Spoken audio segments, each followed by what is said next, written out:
So there I was, in the middle of my first date with this guy I met online, let's call him Matt. He was cute, kind of funny, and had this little dinosaur keychain on his bag that I thought was quirky and endearing. But I never imagined that tiny plastic dinosaur would be the reason my night went completely off the rails. We were wrapping up dinner, walking to our cars, and I'm not kidding, I stepped on the tiniest, most innocuous plastic dinosaur sitting on the sidewalk. 1 minute, I'm walking like a normal person, the next minute, wham! I'm on the pavement, twisted ankle screaming in pain, and trying not to pass out in front of him. And here's the kicker, not only do I hurt my ankle so badly that I literally can't stand up, but Matt, who, by the way, was at least 3 inches shorter than me, had to basically lift me off the ground and try to carry me to his car. So picture this, I'm the 6-foot-tall wreck of a person who can't even stand, and Matt, this sweet, awkward guy, is trying to help me up without collapsing under my weight. It was like a real-life clumsy rom-com, but with way more pain and zero romance. But wait, it gets worse.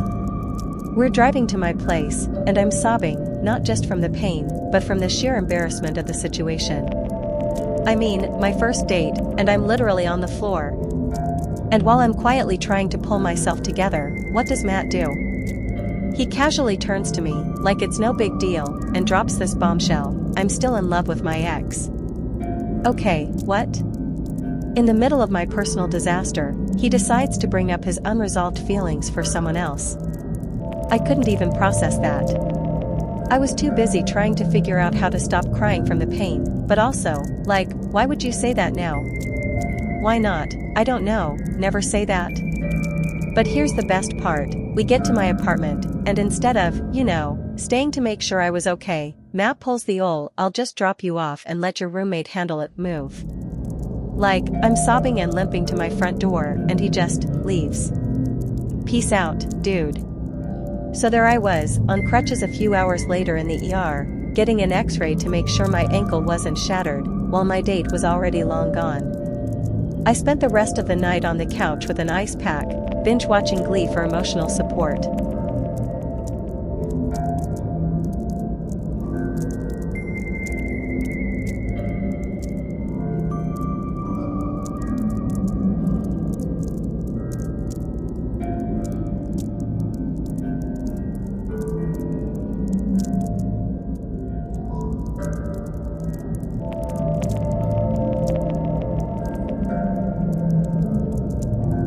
So, I decided to meet up with this guy I matched with on a dating app.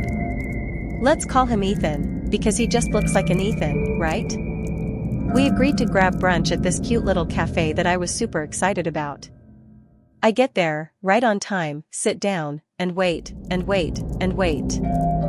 40 minutes later, Ethan finally strolls in, acting like it's totally normal to show up this late to a first date. No sorry, no explanation, just, hey, what's up? Okay, no big deal, right? I'm trying to be cool about it. But as soon as he sits down, the entire conversation is literally him talking about how much money he's owed by his family. Like, nonstop. I get it, family drama is real, but this guy was having a full-on therapy session about his financial disputes instead of asking me about my day or, I don't know, anything about me. So I try to bring up something I'm passionate about, teaching, right? I'm a teacher, and I think it's important to share what makes you you. But when I start talking about my students and my work, he looks me dead in the eye and goes, can we talk about something a little more relatable? Relatable? Excuse me? I'm over here trying to give you insight into my world, and you want something more relatable? Okay, fine. So, the brunch arrives, and this guy, who has already shown up late and somehow made the conversation all about himself, proceeds to complain about his pancakes. I'm not joking. He's like, these pancakes are good, but my mom's are way better. First off, okay, we get it, your mom makes better pancakes. But also, I'm not sure if I'm dating a grown man or his mother's biggest fan. Then, when I offer him some of my food, because I'm a nice person, he's like, nah, I'm good. Which, whatever, I respect that. But as I get up to go to the bathroom, I come back and, no joke, he's stealing the breakfast potatoes off my plate. Not just a couple bites. full-on grabbing handfuls like they're going out of style. At this point, I'm wondering if I've accidentally signed up for a How to Lose a Girl in 10 Minutes tutorial. So I finish my meal, just trying to survive the rest of this, when the check comes. And guess what? He does the classic pat down my pockets routine. He looks at me, eyes wide, and says, "Oh, I must have forgotten my wallet." I can't even make this up. So now, I'm sitting there, stunned, thinking, is this real life? He literally expects me to pay for his breakfast, the one he complained about, and then stole potatoes from me. Now, I'm pretty much done. I tell him, you know what? I don't think we're compatible. And you'd think I'd just told him I was secretly a serial killer or something. He loses it. He starts yelling about how I'm judging him too quickly and how I'm reading him wrong. Then, in a fit of rage, he looks me straight in the face and says, "You just don't get me, do you?" And in that moment, I realized I was dealing with an emotionally 12-year-old. So I wrap up the date, pay for both our meals, because apparently I'm also his personal sugar mama now, and walk away with a new understanding of the types of people you'll meet out there. And I'll tell you this, I will never again ignore a man's mama's boy vibes, no matter how cute he looks in his profile picture. I've learned my lesson, do your research, and always trust your gut when it comes to dating. Oh, and if someone steals your breakfast potatoes, run. Just run.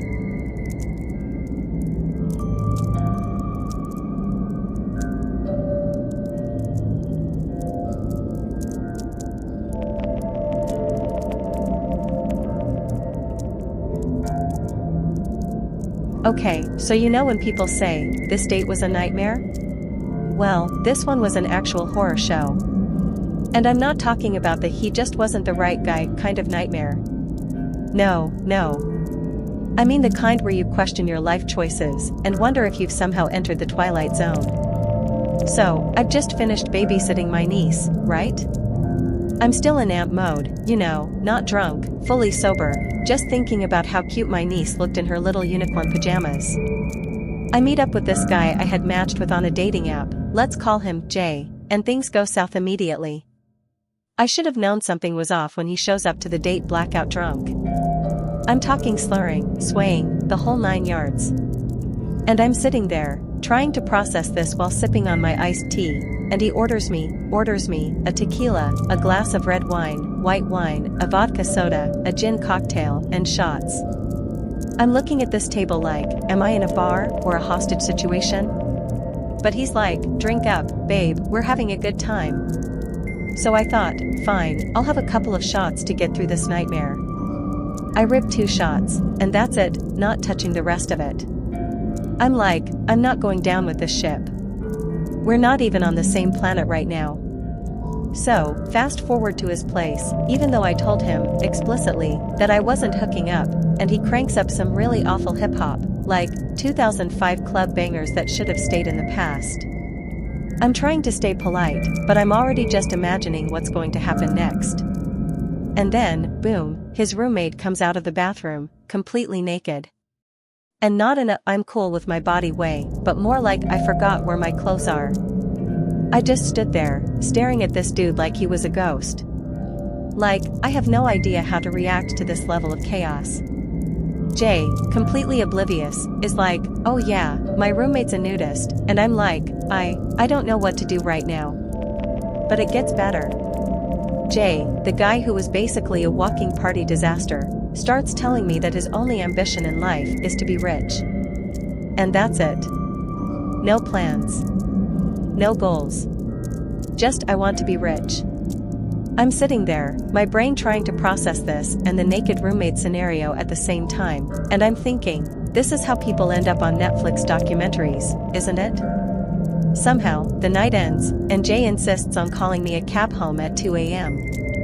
Which, thank God, because if I had to hear one more story about his dreams of being rich, I might have screamed. So I get home, thinking I've made it out alive, but then the texts start rolling in. The first one says, "You up?" Then another, "You still thinking about me?"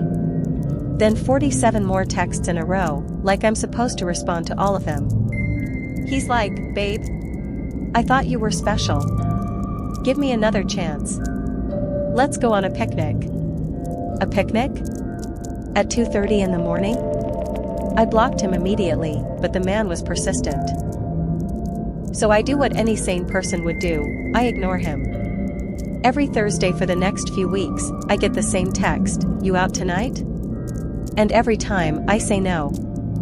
Finally, after the fourth "You out tonight" text, I had had enough. I sent him a message, all polite but firm, "Hey, I don't think we're a match, but I wish you the best." And here's the kicker, he sends me back 47 texts in one go again. This time, it's like a delusional love letter, "I thought you were the one. I need a second chance." And I'm sitting there like, bro, I don't even know what you want second chances for, your first date was an episode of Cops. At this point, I was like, nope, that's it. I blocked him everywhere, deleted his number, and finally got some peace. So, moral of the story? If you show up blackout drunk, try to get me to drink myself into oblivion, and have a roommate who's a nudist, I'm not interested. And also, if you send me 47 texts in a row after a date, I'm going to assume you're either A, in need of some serious therapy, or B, just a red flag on two legs. Either way, bye, Jay.